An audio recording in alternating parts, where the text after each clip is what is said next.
Faustino Catalina y Eva Galvache. Iglesia Noticia. COPE. Estar informado. Saludos amigos y muy buenos días en este domingo 28 de mayo de 2017 y en el momento de comenzar los minutos que cada 7 días dedicamos a contarles, a resumirles lo más destacado de la actualidad religiosa de estas últimas jornadas en España y en el mundo. Este es el informativo Iglesia Noticia que hacemos hoy con Óscar Gómez en el control de sonido y con Amparo Latre en la producción. Y como siempre, lo primero, nuestros titulares. Durante la audiencia celebrada el miércoles, el Papa Francisco pidió al presidente de los Estados Unidos, Donald Trump, que trabaje por la paz y contra el cambio climático y que proteja a los cristianos. Mientras tanto, los obispos de los Estados Unidos han manifestado su preocupación por los grandes recortes sociales que prepara el gobierno de Trump. Con el lema Comunicar esperanza y confianza en nuestros tiempos, hoy se celebra la Jornada Mundial de las Comunicaciones Sociales. Primeras declaraciones del arzobispo de Barcelona, Juan José Omella, tras el anuncio el pasado domingo de que será creado cardenal el próximo 28 de junio. Fernando Jiménez Barriocanal, vicesecretario para Asuntos Económicos de la Conferencia Episcopal, ha negado que la Iglesia tenga un régimen privilegiado en el pago del impuesto de bienes inmuebles. La reunión de la Comisión Mixta Ministerio de Justicia Conferencia Episcopal ha estudiado la petición para que el Gobierno reconozca a los misioneros como voluntarios que realizan labores humanitarias. Faustino Catalina y Eva Galvache. Iglesia Noticia. COPE. Estar informado. Comenzamos nuestro repaso a la actualidad de este domingo con la audiencia privada del Papa Francisco al presidente de los Estados Unidos, Donald Trump, que tuvo lugar el pasado miércoles. Un encuentro de media hora en el que no faltaron referencias a la situación internacional, la promoción de la paz, la acogida a los inmigrantes o la tutela de las comunidades cristianas. A continuación, el presidente norteamericano mantuvo un breve encuentro con el secretario de Estado del Vaticano, Pietro Parolin, y con el secretario para las relaciones con los Estados, el cardenal Gallagher. Vamos a conocer los detalles de estos encuentros con la corresponsal de la cadena COPE en Roma y el Vaticano, Eva Fernández. Buenos días. Buenos días. Sin duda se trató de un encuentro histórico que reunió a los dos líderes más influyentes del mundo. Era la primera vez que podían intercambiar puntos de vista no siempre coincidentes sobre diversos temas y el Papa Francisco llegaba al encuentro dispuesto a abrir las puertas que no estaban cerradas.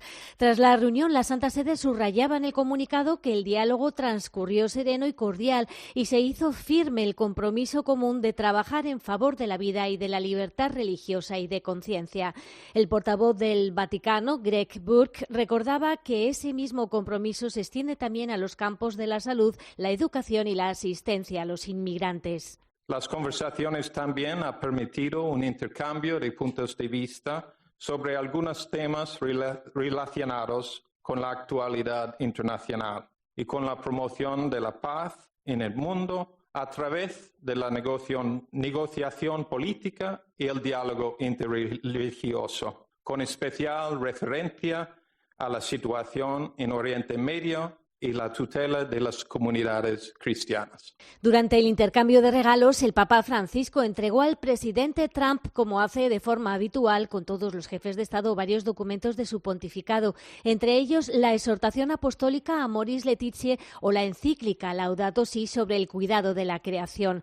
Al entregarle el medallón de bronce que representa un olivo, el Papa explicó a Trump que le gusta ofrecerlo como símbolo de unión para la paz. Además, al regalarle su último mensaje de la Jornada de la Paz, el Papa le dijo que lo había firmado personalmente para él. El presidente le ofreció una colección de los 5 libros escritos por Martin Luther King y 2 piezas de artistas estadounidenses. A la primera dama se la vio emocionada durante la reunión y pidió al Papa que le bendijera un rosario que llevaba en la mano. Al finalizar, pudieron disfrutar de la Capilla Sistina y de la Basílica de San Pedro. Ya después, en solitario, Melania Trump visitó el Hospital Pediátrico Bambino Gesù, mientras que su hija Ivanka quedó conmovida en su encuentro con mujeres víctimas de la trata acogidas por la comunidad de San Egidio.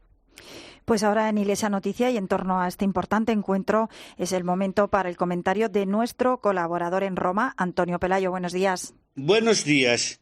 El cara a cara entre el Papa Francisco y Donald Trump ha dado la vuelta al mundo y ha suscitado innumerables comentarios de todo tipo.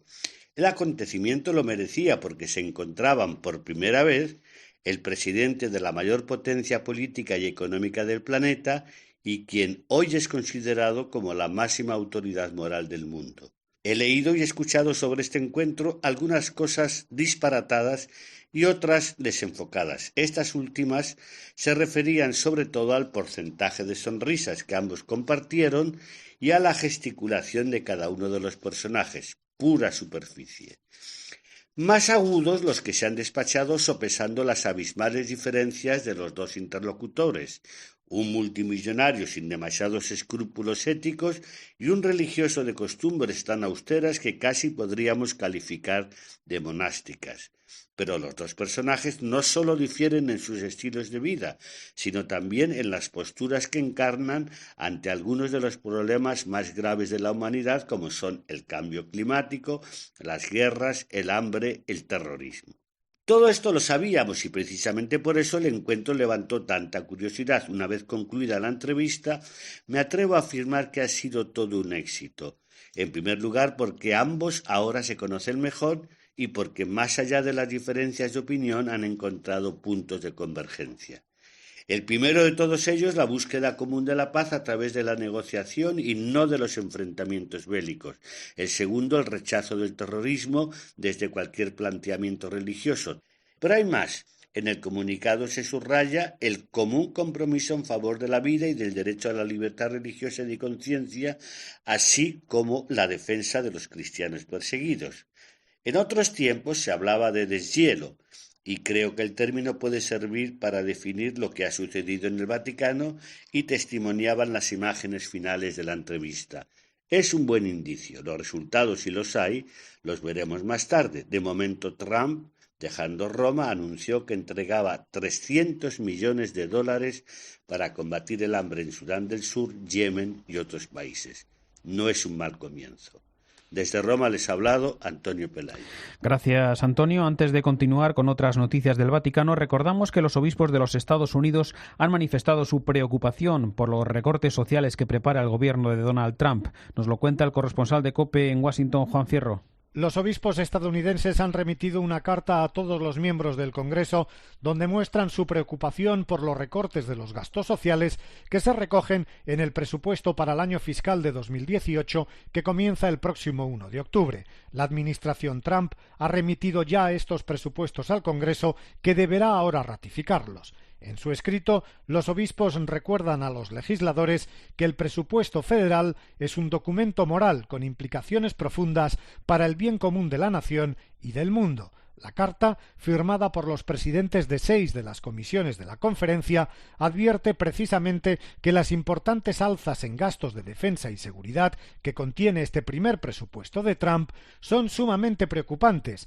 particularmente cuando van acompañadas de recortes a programas de ayuda nacional e internacional en pro de los más vulnerables. Según los obispos estadounidenses, recortes tan profundos plantean riesgos serios a la seguridad de la nación y el mundo, y harían daño a las personas que se encuentran en circunstancias más difíciles.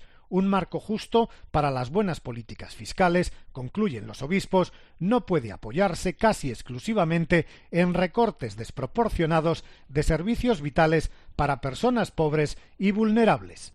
Una treintena de personas muertas y otras tantas heridas, entre ellas varios niños, es el balance del atentado perpetrado en la mañana del viernes contra un autobús de cristianos coptos que se dirigían al monasterio de San Samuel, 350 kilómetros al sur de El Cairo. El Papa Francisco envió un telegrama expresando su dolor y sus oraciones por las víctimas. También envió un telegrama de condolencia desde la Iglesia española al cardenal Ricardo Blázquez, en el que expresa la solidaridad con el pueblo egipcio al tiempo que condena toda violencia terrorista. El Papa Francisco viajó en la jornada de ayer sábado a Génova, donde mantuvo diversos encuentros con jóvenes, refugiados, personas sin hogar y encarcelados, además de representantes de la vida religiosa.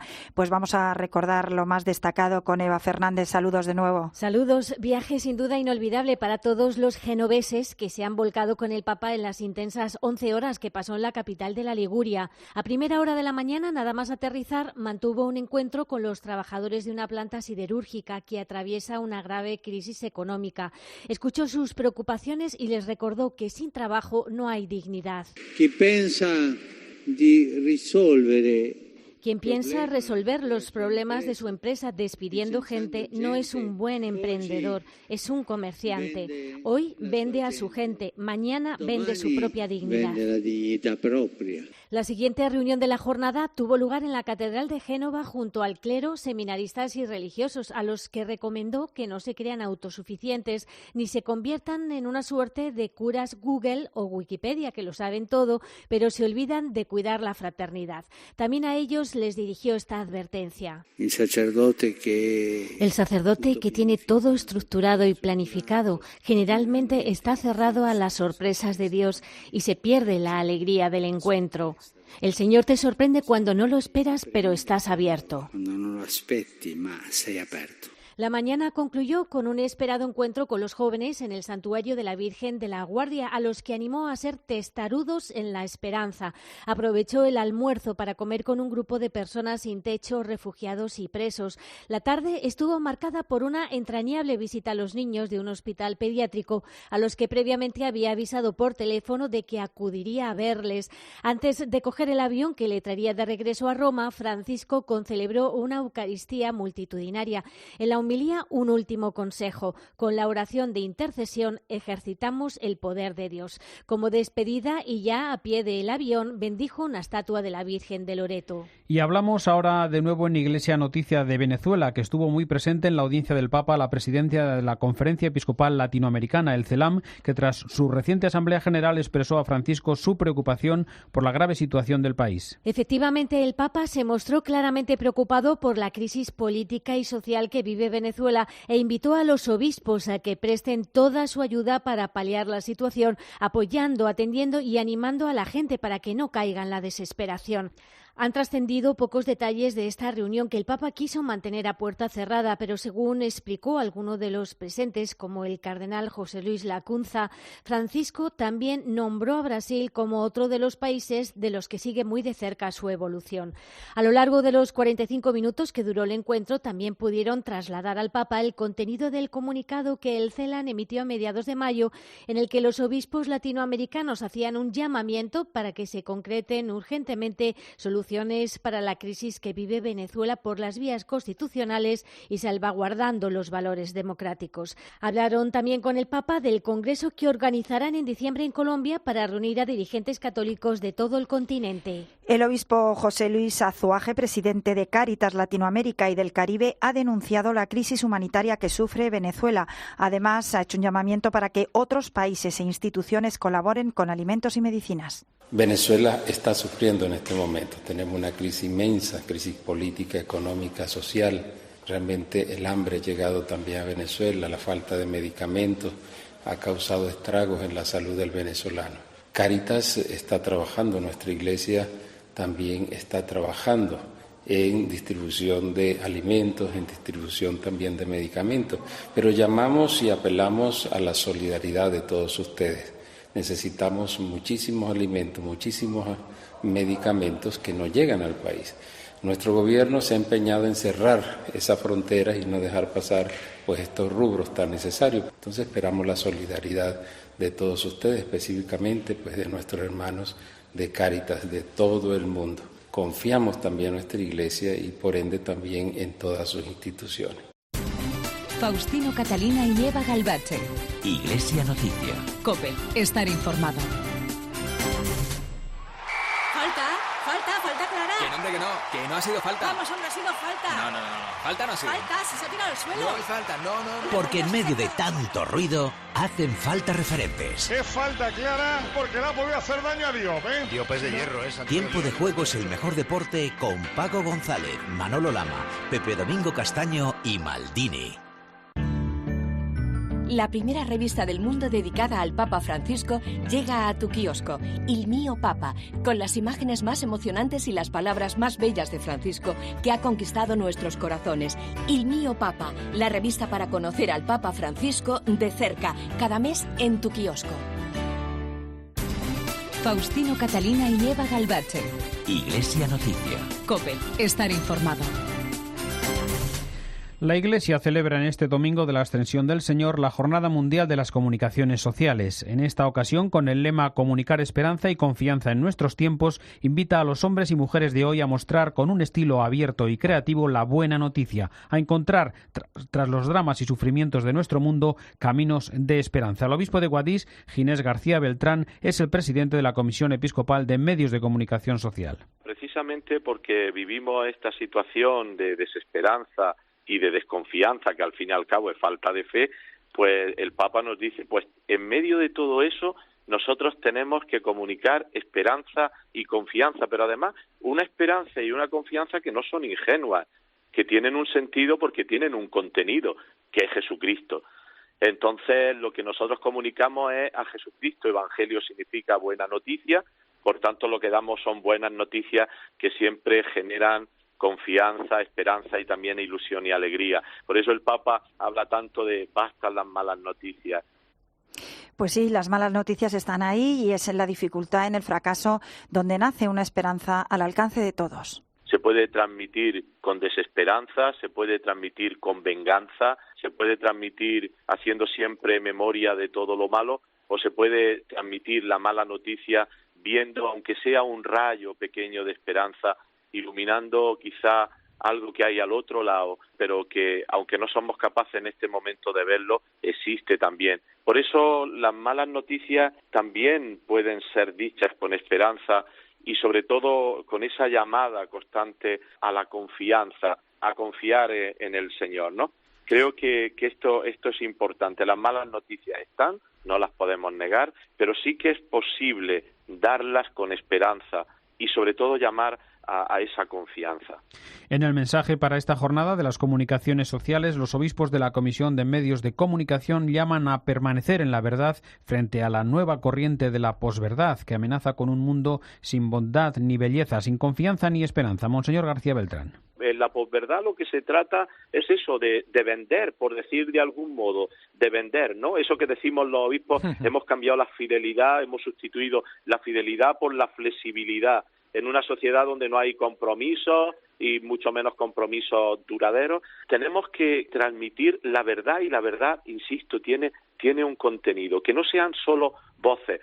Muchas veces cuando vemos programas en televisión, no sé si nos damos cuenta cómo se gritan uno a otros, no se escuchan. No hay capacidad de escucha, no hay capacidad de diálogo, porque lo que se trata es de ver quién chilla más, quién dice, perdón la expresión, pero la tontería más grande. Bueno, pues no, tenemos que transmitir la verdad, que es lo que nos salva, diríamos, los cristianos. A mediodía del pasado domingo, el arzobispo de Barcelona, Juan José Omella, recibió la noticia de su nombramiento como cardenal, mientras inauguraba un local de Cáritas en la parroquia de la Virgen de los Desamparados del Hospitalet de Llobregat. Cumplió con la agenda dominical prevista, celebró la misa y tras la comida visitó la cárcel de Can Brians. Ya en la jornada del lunes compareció para contar sus impresiones ante los medios de comunicación y ahí estuvo nuestra compañera de COPE Barcelona, Yolanda Canales. Juan José Omella ha agradecido al Papa Francisco la confianza que ha depositado en él y dice que asume el encargo con responsabilidad y vocación de servicio a los demás. Apuesta también por más fraternidad y más comunión en esta nueva etapa como cardenal. Una nueva etapa y una nueva tarea para la que dice que se va a dejar hasta la última gota de sangre. Lo decía parafraseando precisamente al Santo Padre. Siempre dice, y esto si es necesario hasta derramar la sangre. Y yo digo, pues, cueste lo que cueste, en ese servicio quiero entregarme por mayor responsabilidad, si cabe, de la que ya tenía. El arzobispo de Barcelona ha explicado que recibió con una gran sorpresa su nombramiento como cardenal, nombramiento que no se esperaba en ningún caso. De hecho, fue el obispo de Pamplona, Francisco Pérez González, el que le comunicó la noticia por teléfono, pero Omella pensaba que le estaba gastando una broma. Me llamó un compañero obispo para decirme que enhorabuena cardenal, sé que es un bromista, y le dije, déjate de bromas, ya vale. No, que es en serio, que estoy en la Plaza San Pedro, y digo, y encima tú en San Pedro un domingo, y se echa a reír, me dice sí, que acabo de oírlo. Y ahí cuando empecé a tomarlo en serio, y luego algunas llamadas ya más que me lo confirmaron. Por otro lado, el arzobispo de Barcelona espera que el Papa nombre pronto a un nuevo obispo auxiliar porque el actual, Sebastià Taltabull, también es administrador apostólico en Mallorca. Pues recordamos que además del arzobispo de Barcelona también serán creados cardenales el 28 de junio Jan Serbo, arzobispo de Bamako en Mali, el arzobispo de Estocolmo Andrés Arborelius, el vicario apostólico de Paxe en Laos Luis-Marie Link Manganekun y por primera vez en la historia un obispo auxiliar, el de El Salvador Gregorio Rosa Chávez, que dedicó este nombramiento con estas palabras que vamos a escuchar al beato Monseñor Óscar Romero. En este momento importante de mi vida y repito, un regalo de Dios que yo no merezco para nada. Monseñor, ¿a quién le dedica este nombramiento? A Monseñor Romero. Yo creo que él es el que iba a ser llamado a esto, pero ya lo habrá recibido en el cielo, ¿verdad? Por su martirio.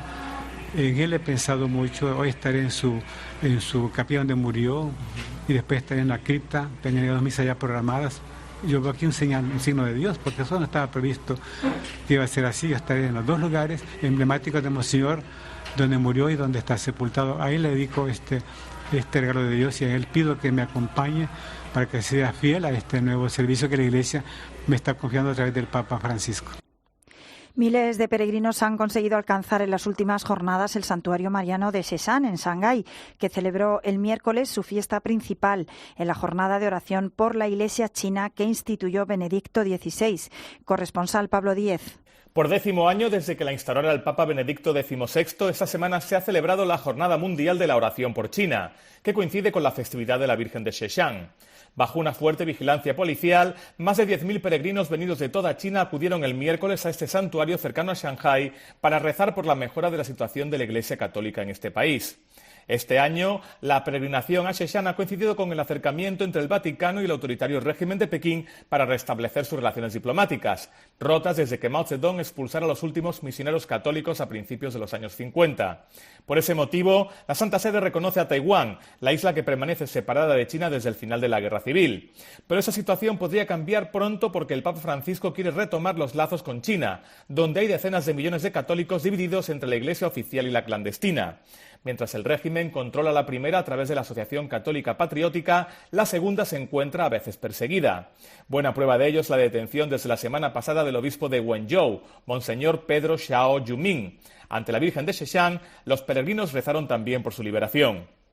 Y noticias también hoy desde Alemania, con Angela Merkel y el expresidente de los Estados Unidos, Barack Obama, como protagonistas en el Congreso Evangélico. Corresponsal Rosalía Sánchez. En el multitudinario Congreso de la Iglesia Evangélica celebrado en Berlín, la canciller alemana y el expresidente Obama han hecho una declaración pública de fe. Obama recordando sus primeros trabajos en el espacio público junto a la Iglesia en los barrios pobres de Chicago, y Merkel hablando de cómo la fe cristiana inspira su trabajo al frente de Alemania. La fe cristiana es, en primer lugar, mi fe.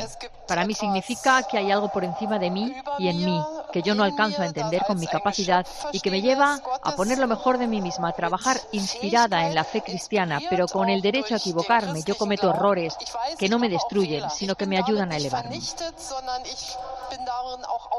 Merkel ha recordado que Alemania no es solamente un país cristiano, que también hay ciudadanos judíos o musulmanes, pero ha señalado que todos ellos los une la ley, la Constitución, que en su primer artículo dice que la dignidad de la persona es prioritaria y que es la misma que protege la libertad religiosa. Y ahí tenemos, ha dicho, una inspiración común y una convicción común que respetar.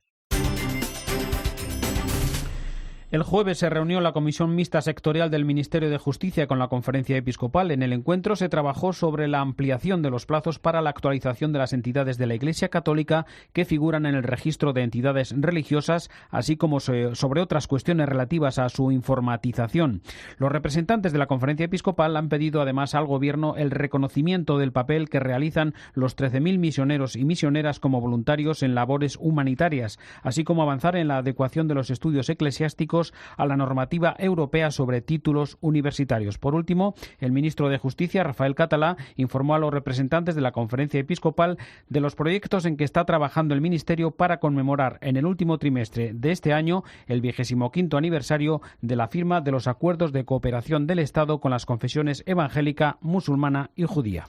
El vicepresidente para Asuntos Económicos de la Conferencia Episcopal, Fernando Jiménez Barriocanal, ha negado que la Iglesia tenga beneficios fiscales y ha explicado que tiene el mismo régimen que otras instituciones sin ánimo de lucro cuya actividad supone un beneficio para la sociedad.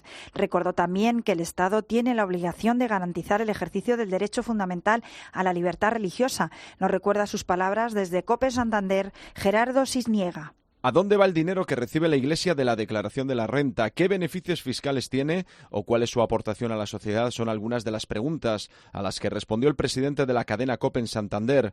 Los datos no engañan. Solo los bienes que administra o las fiestas religiosas aportan más de 30.000 millones al PIB de España. Además, dejó claro que el régimen fiscal de la Iglesia es el mismo que el de otras organizaciones no lucrativas. El artículo 15 de la ley de mecenazgo engloba un conjunto de exenciones fiscales donde está la Iglesia, pero donde están las fundaciones, las comunidades religiosas de todo tipo, las fundaciones, los partidos políticos. Es falso afirmar que la Iglesia tiene un régimen privilegiado de IBI. Todos los datos económicos de la Iglesia se pueden consultar en el portal de transparencia de la Conferencia Episcopal. Y esta semana se han celebrado en Madrid las Jornadas Nacionales de Delegados Diocesanos del Clero, en las que se ha profundizado en la formación afectiva de los sacerdotes. Santiago Boigues es el secretario de la Comisión Episcopal del Clero. El Papa Francisco continuamente nos está diciendo que no estamos en una época de cambio, sino un cambio de época. Y eso influye, pues como a cualquier persona, pues también en los sacerdotes, ¿no? Pues siempre con un planteamiento positivo y luego, pues de dificultades, el sacerdote tiene que afrontar los retos que tiene delante, ¿no? Y, por supuesto, desde dentro, ¿no? Desde su corazón, ¿no? También el sacerdote le llegan las cosas, le afectan y pueden, pues, crear incluso heridas o también carencias que hay que afrontar, ¿no? Y hay que afrontar y salvar, ¿no? Ante el traslado de los menores de su centro, las hermanas terciarias de Segorbe han hecho pública su perplejidad e indefensión tanto por la forma de proceder de la Administración como por las acusaciones vertidas contra ellas. Hace unos días, la Generalitat Valenciana y la vicepresidenta del Consell, Mónica Oltra, denunciaron las irregularidades detectadas durante una inspección al centro, así como indicios de maltrato y la administración de poca comida. Según las religiosas, se trata de unas acusaciones inciertas, faltando a la verdad y en las que hay tergiversación de la información. En COPE, en El Espejo, habló Regina del Peral, coordinadora de los centros de menores de las terciarias capuchinas.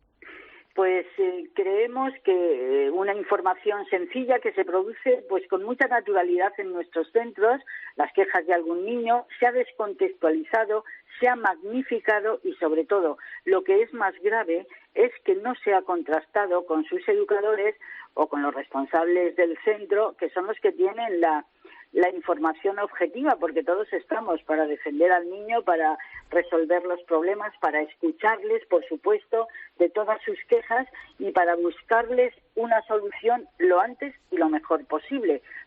Y nos vamos ahora en Iglesia Noticia hasta la Catedral de Sigüenza, donde se ha inaugurado esta semana una exposición sobre la figura del cardenal Cisneros con ocasión del 5º centenario de su muerte. COPE Guadalajara, Miguel Chiberto. La Catedral de Sigüenza ha acogido la inauguración de la exposición Cisneros, de Gonzalo a Francisco, con pintura y escultura del siglo XV, orfebrería, códices y documentos. Jesús de las Heras, deán de la Catedral, señala las 3 sedes que tendrá esta exposición. La sede capital, la sede matriz, podría ser el museo. La sede segunda podría ser la catedral y la sede tercera es la ciudad. Digamos que va a ser interactiva, sobre todo de movernos, no tanto contemplar obras de arte, cuanto sumergirnos en un momento capital en la historia de España, en la historia de Guadalajara, en la historia de Sigüenza. La exposición refleja la huella de la conversión franciscana de Cisneros que se gesta en la diócesis de Sigüenza, Guadalajara. Pues con esa buena noticia terminamos. Hasta aquí la actualidad de este último domingo del mes de mayo de 2017. Llega ya a la cadena COPE la última hora de la actualidad y después la Santa Misa. Hasta el próximo domingo. Un saludo de Eva Galbache y Faustino Catalina.